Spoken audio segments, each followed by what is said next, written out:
નમસ્કાર, તમે જોઈ રહ્યા છો દમદાર ન્યૂઝ. સમાચાર મળી રહ્યા છે બિલીમોરાથી. બિલીમોરા શહેરના ગાયકવાડ મિલ કોલોની ખાતે આજરોજ ગરીબ વર્ગના વિદ્યાર્થીઓ માટે ફ્રી નોટબુક વિતરણનો કાર્યક્રમ યોજવામાં આવ્યો હતો. આ કાર્યક્રમ સ્વામિનારાયણ હરિપ્રબોધમ પરિવાર પ્રકાશભાઈ ચૌહાણની ટીમ દ્વારા જે 14 વર્ષથી નોટબુકનું વિતરણ વિનામૂલ્યે કરે છે, જેનું આયોજન આજ રોજ કરવામાં આવ્યું હતું. જેમાં મુખ્ય મહેમાન તરીકે ડોક્ટર શુકેશ ગુપ્તા, જયરામભાઈ સોસા, સુરત એસીબીના જેઠાલાલ ભાદરકા આવેલા હતા. ટીમના મુખ્ય સદસ્ય પન્નાબેન ચૌહાણ, જયંતિભાઈ ચૌહાણ, અશોકભાઈ પાંડે, મનીષ ભરત, રેણુકાબેન વાઘેલાએ સહકાર આપ્યો હતો. દાતાઓના સાથ સહકારથી આ કાર્યક્રમનું આયોજન કરવામાં આવ્યું હતું તથા સહયોગી દાતાઓનો આ સેવાકીય પ્રવૃત્તિઓમાં સહયોગ આપવા બદલ આભાર પણ માનવામાં આવ્યો હતો. દમદાર ન્યૂઝના તંત્રી પ્રવીણ કુમાર દ્વારા અહેવાલ.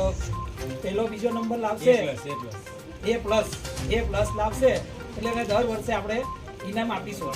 એટલે ઇનામમાં જે વસ્તુ તમને મળશે તો અમે નક્કી કરશું, પણ A+ આવવો જોઈએ એટલે બધા મહેનત કરવાની. બરાબર, આ વખતે પણ આપણે લાયા છીએ. બરાબર, A+ વાળા માટે ઇનામ લાયા છે.